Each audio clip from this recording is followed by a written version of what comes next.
pernah menginjakan kaki ke tempat yang sedekat ini denganku sebelumnya. Itu cukup gelap dan seram. Andai saja itu terselimuti bunga, maka benar-benar seperti kastil Disney. Oh, ada seseorang di sini. Aku pergi untuk menyapa Hai, tapi dia tidak terlihat ramah. Pergi dari tempat menyeramkan ini sebelum tempat ini menyedot nyawamu, gadis muda. Jadi itu artinya kau tak lagi bekerja di sini? Pelayan itu menggelengkan kepalanya sebelum bergegas pergi. Ini dia kesempatanku. Hai guys, Jocasta di sini. Dan kastil mirip Dracula ini tak lain tak bukan milik Tuan Joseph William. Kalian tanya siapa dia? Aku juga penasaran. Yang ku tahu dia itu kreditur orang tuaku. Dan aku di sini untuk memintanya memperpanjang tenggat waktu untuk hutang mereka.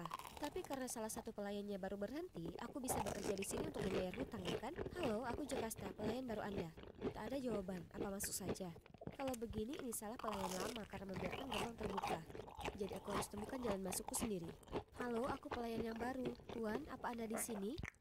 Tidak, tak di sini. Juga tak di sini. Apa ia masih tidur di jam ini? Oh, di sana ia rupanya.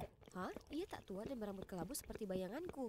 Aku memperkenalkan diriku, kemudian dia kembali ke lukisannya dan dengan dingin berkata, melunasi hutangmu? Baiklah, mari kita lihat seberapa lama kau akan bertahan. Tapi camkan saja, jangan pernah membuatku marah. Oh Tuan, Anda tak perlu khawatir apapun. Aku bahkan tak akan memperhatikan Anda. Tapi ternyata dia bukannya tak mengkhawatirkan apapun. Dia sebenarnya sungguh sulit. Tirai harus tetap tertutup di malam hari. Sama sekali tak boleh ada suara gaduh. Dan tempat tidurnya sangat terlarang. Siapa yang memberimu izin untuk duduk di sini? Aduh, aku lupa. Aku harus tetap menjaga jarak 3 meter darinya sepanjang waktu, bahkan saat makan. Akhirnya waktunya beristirahat. Meski aku sudah bekerja di sini beberapa hari, aku masih belum terbiasa dengan aturan konyol Tuan Joseph. Hah? Apa itu yang menatapku? Ah! Tikus! Ada tikus, tolong! Apa yang membuatmu menjerit di jam seperti ini? Beraninya kau mengganggu tidurku. Tuan, selamatkan aku. Itu dia. Itu datang. Dia berdiri gagah seperti satria, siap melawan sang binatang buas. Lihat dadanya yang bidang, rambutnya, wajahnya yang tegas, dan setiap gerakannya begitu halus. Tikus menjijikkan itu akhirnya lari ketakutan. Sungguh melegakan. Kau meributkan hal yang tak penting. Pindahlah ke ruang lain besok. Yang ini terlalu kumuh. Jika dilihat lebih dekat, tuanku yang cerewet ini terlihat cukup tampan, bukan? Ya, tinggal di sini tidak terlalu buruk setelah aku memahami peraturannya. Bawakan aku secangkir teh. Ya, Tuan. Silahkan.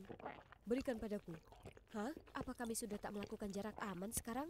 Dengan bersemangat ku berikan padanya cangkir teh itu, tapi dia melewatkannya dan teh tumpah ke sekujur tubuhnya. Si bodoh ceroboh! Apa kau tak bisa lihat apa yang sedang kau lakukan? Dengan segera ku usap noda di bajunya dan minta maaf sebesar-besarnya, tapi dia meraung lagi. Stop! Beraninya kau sedekat ini denganku! Keluar! Astaga, temperamennya berubah seperti cuaca. Panas dingin, apapun. Aku akan pulang saja kalau begitu. Memang tak ada tempat seperti di rumah. Oh, nyamannya. Kuceritakan pada Judy sahabatku tentang mingguku bekerja di kastil. Tertarik? Mau ikut denganku suatu saat? Tidak, tak mau. Apa kau tak lihat ada sesuatu yang aneh di sana? Kemudian Judy mengatakan ada rumor bahwa seorang ilmuwan gila dulu tinggal di sana, dan manusia serigala juga. Karena lolongan mengerikan bisa didengar saat bulan purnama. Kau harus berhati-hati, ada alasan kenapa tak ada seorang pun pergi ke sana. Oh tidak, itu hari ini. Serigala melolong di bawah bulan? Lupakan, Judy hanya bersikap kekanakan. Siapa yang masih percaya fiksi semacam itu? Pastinya bukan aku. Jadi, tada, aku kembali lagi. Jujur, aku butuh pekerjaan ini. Aku tak bisa biarkan dia memecatku, bahkan jika harus memohon di kakinya. Tapi, di mana dia? Haruskah aku? Aku membuka pintu melihatnya terbaring di sana, dikelilingi oleh lukisan-lukisan kusam sementara peralatan berserakan di mana-mana. Apa yang terjadi? Aku berusaha mengangkatnya, menggoyangnya, tapi tetap dia tak bergerak. Lalu tiba-tiba dia membuka matanya. Hei, aturan 3 meter itu tak berlaku karena itu tadi darurat.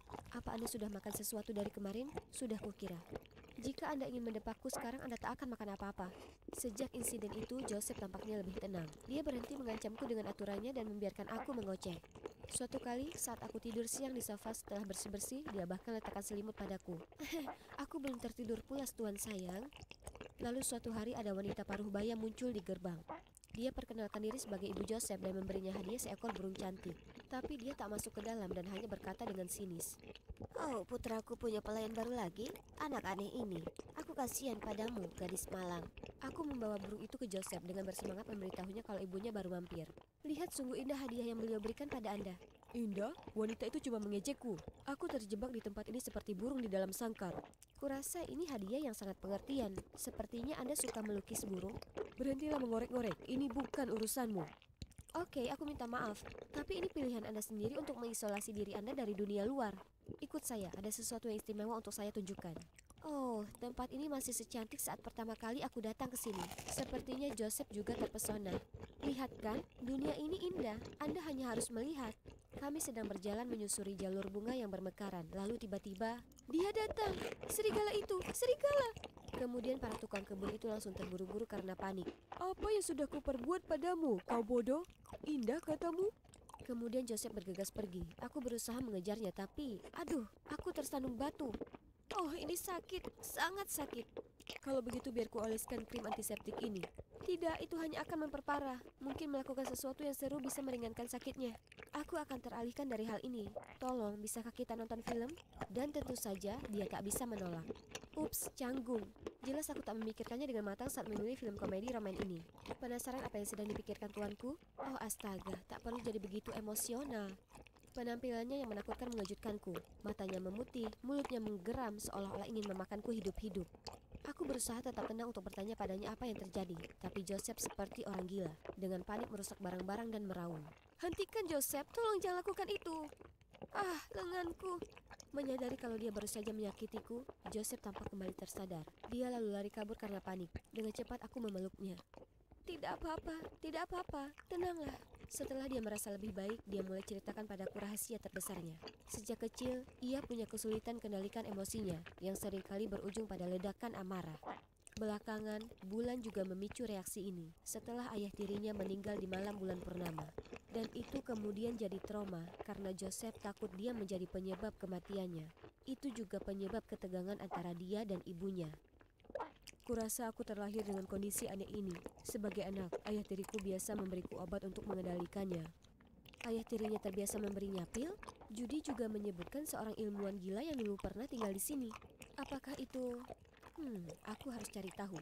Suatu malam, aku menyelinap masuk ke dalam kamar yang Joseph larang aku untuk masuk. Saat mencari-cari, kutemukan rekaman yang memperlihatkan padaku semua rencana mengerikan ayah tirinya untuk secara teratur memberi Joseph pil penambah tenaga sebagai percobaan, dan juga membawanya ke pegunungan untuk menguji suatu penemuan baru yang gila.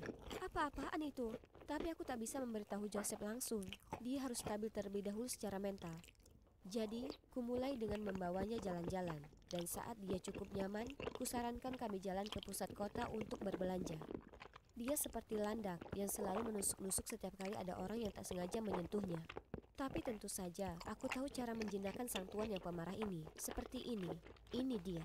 Kemudian kami mulai merapikan dan mendekorasi ulang seluruh kastil untuk hidupkan suasana tempat ini. Ketika kami sampai di kamar ayah tirinya, dia tampak sedikit ragu-ragu. Sudah lama sekali, ruangan ini juga perlu dibersihkan. Jika tidak, perabotannya bisa rusak. Apa kau tahu tentang video ayah tirimu? Bagaimana kau tahu? Kemudian Joseph mencari kartu memori, lalu memberikannya kepadaku.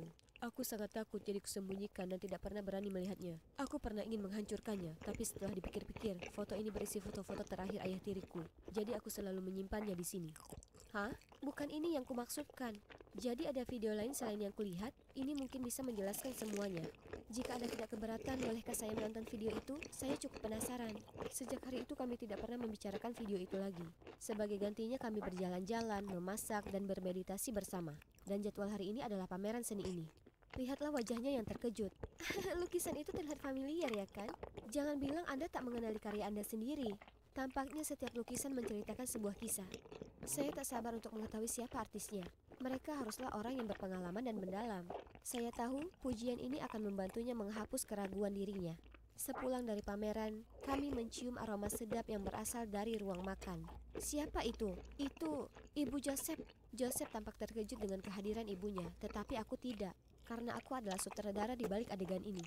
Bahkan diam-diam aku memintanya untuk menyelenggarakan pameran itu. Menonton video itu menjelaskan segalanya. Pada malam yang diterangi cahaya bulan itu, ilmuwan gila tersebut membawa Joseph ke pegunungan untuk menguji efek ramuan penambah kekuatan super. Tetapi ketika dia lihat Joseph bereaksi secara tidak normal, dia panik dan melarikan diri, sehingga kecelakaan terjadi. Itu bukan kesalahan Joseph, dia nyatanya adalah korban. Kukatakan kebenaran itu ke Ibu Joseph sebelumnya, yang berujung rekonsiliasi menyentuh ini. Sekarang, setelah semuanya jelas, mereka telah melepaskan beban di hati mereka. Ibunya memutuskan pindah ke sini untuk membantunya mengatasi trauma akan bulan bersamaku. Oh, dia juga cerita padaku tentang dia menjatuhkan cangkir teh dengan sengaja sebagai alasan untuk menjauhkanku agar aku aman. Betapa manis dan perhatiannya dia. Oh, siapa yang membiarkan tirai ini terbuka? Aku bergegas menutupnya ketika tiba-tiba ada tangan menyentuh tanganku dengan lembut. Sebelum kau datang, aku sungguh tak mengira kalau aku akan punya keberanian menghadapi cahaya bulan. Tapi Jocasta, dengan adanya dirimu di sisiku sekarang, segalanya terasa mungkin.